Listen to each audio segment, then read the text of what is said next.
You, John Fitzgerald Kennedy, do solemnly swear.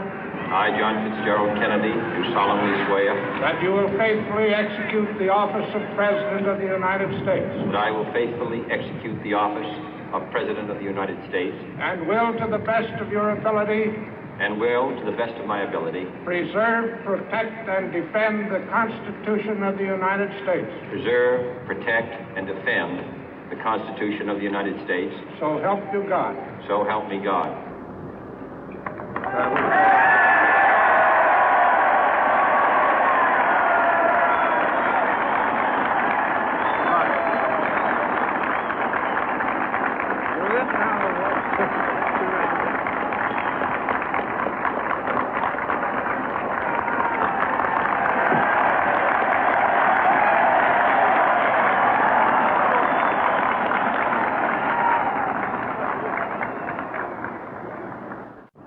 Vice President Johnson, Mr. Speaker, Mr. Chief Justice, President Eisenhower, Vice President Nixon, President Truman, Reverend clergy, fellow citizens. We observe today not a victory of party, but a celebration of freedom, symbolizing an end as well as a beginning, signifying renewal as well as change. For I have sworn before you and Almighty God the same solemn oath our forebears prescribed nearly a century and 3/4 ago. The world is very different now, for man holds in his mortal hands the power to abolish all forms of human poverty and all forms of human life. And yet the same revolutionary beliefs for which our forebears fought are still at issue around the globe.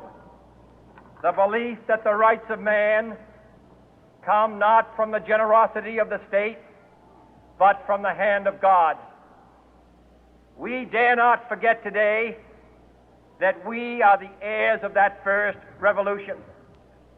Let the word go forth from this time and place to friend and foe alike that the torch has been passed to a new generation of Americans born in this century, tempered by war, disciplined by a hard and bitter peace, proud of our ancient heritage, and unwilling to witness or permit the slow undoing of those human rights to which this nation has always been committed and to which we are committed today at home and around the world.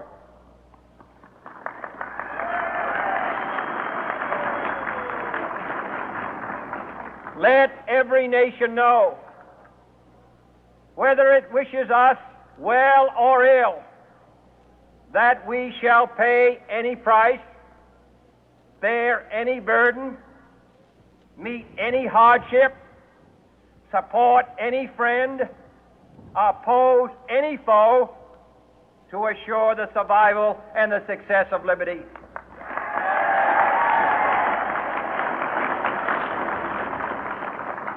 This much we pledge and more. To those old allies whose cultural and spiritual origins we share, we pledge the loyalty of faithful friends. United, there is little we cannot do in a host of cooperative ventures. Divided, there is little we can do, for we dare not meet a powerful challenge at odds and split asunder. To those new states whom we welcome to the ranks of the free, we pledge our word that one form of colonial control shall not have passed away, merely to be replaced by a far more iron tyranny. We shall not always expect to find them supporting our view, but we shall always hope to find them strongly supporting their own freedom, and to remember that in the past, those who foolishly sought power by riding the back of the tiger ended up inside.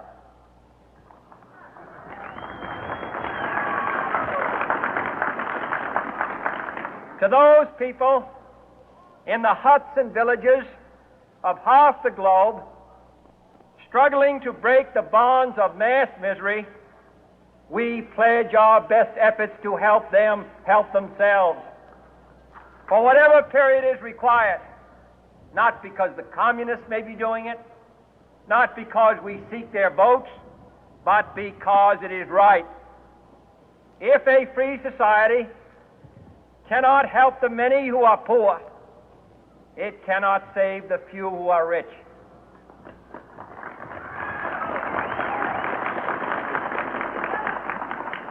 To our sister republics south of our border, we offer a special pledge to convert our good words into good deeds, in a new alliance for progress, to assist free men and free governments in casting off the chains of poverty.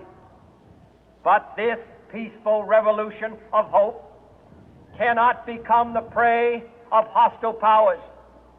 Let all our neighbors know that we shall join with them to oppose aggression or subversion anywhere in the Americas. And let every other power know that this hemisphere intends to remain the master of its own house.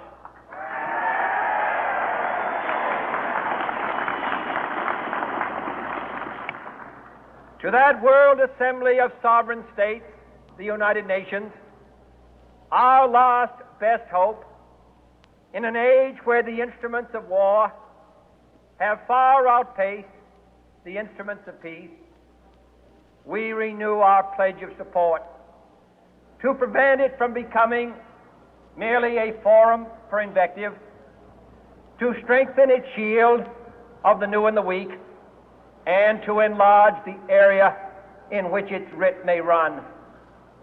Finally, to those nations who would make themselves our adversary, we offer not a pledge, but a request that both sides begin anew the quest for peace.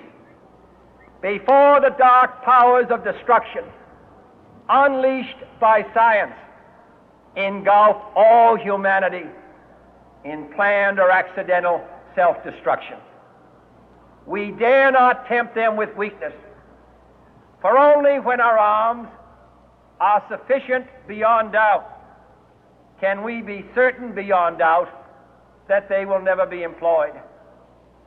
But neither can two great and powerful groups of nations take comfort from our present course, both sides overburdened by the cost of modern weapons, both rightly alarmed by the steady spread of the deadly atom, yet both racing to alter that uncertain balance of terror that stays the hand of mankind's final war.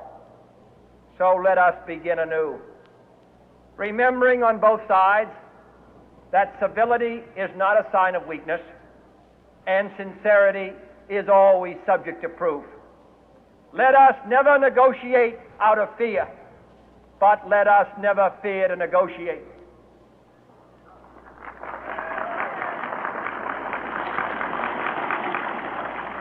Let both sides explore what problems unite us, instead of belaboring those problems which divide us.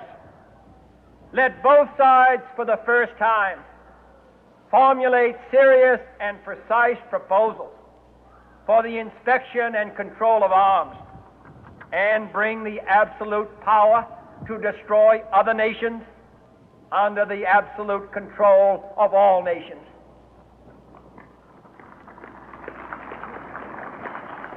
Let both sides seek to invoke the wonders of science instead of its terrors.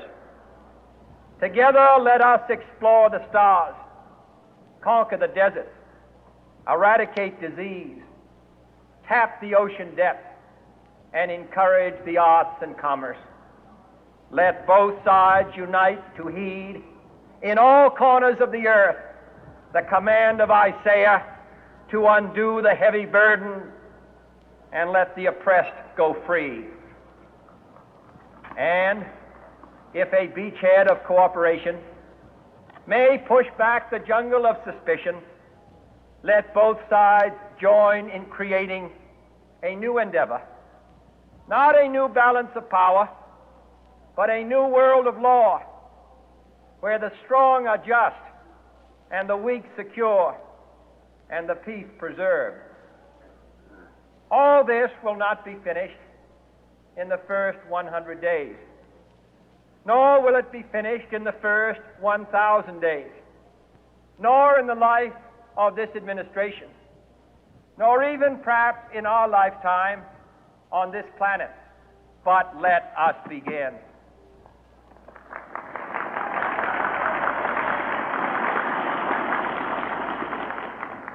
In your hands, my fellow citizens, more than mine, will rest the final success or failure of our course. Since this country was founded, each generation of Americans has been summoned to give testimony to its national loyalty. The graves of young Americans who answered the call to service surround the globe. Now the trumpet summons us again, not as a call to bear arms, though arms we need, not as a call to battle, though in battle we are, but a call to bear the burden of a long twilight struggle, year in and year out, rejoicing in hope, patient in tribulation, a struggle against the common enemies of man, tyranny, poverty, disease, and war itself. Can we forge against these enemies a grand and global alliance, north and south, east and west, that can assure a more fruitful life for all mankind? Will you join in that historic effort?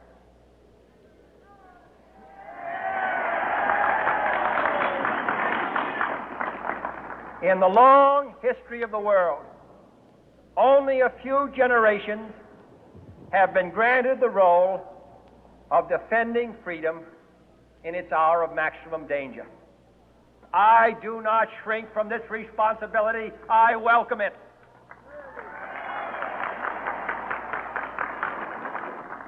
I do not believe that any of us would exchange places with any other people or any other generation. The energy, the faith, the devotion which we bring to this endeavor will light our country and all who serve it. And the glow from that fire can truly light the world. And so, my fellow Americans, ask not what your country can do for you. Ask what you can do for your country.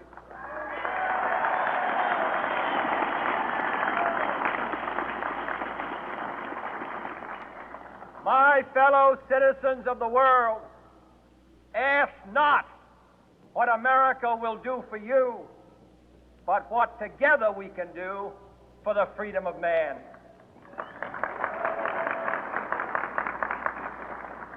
Finally, whether you are citizens of America or citizens of the world, ask of us here the same high standards of strength and sacrifice which we ask of you.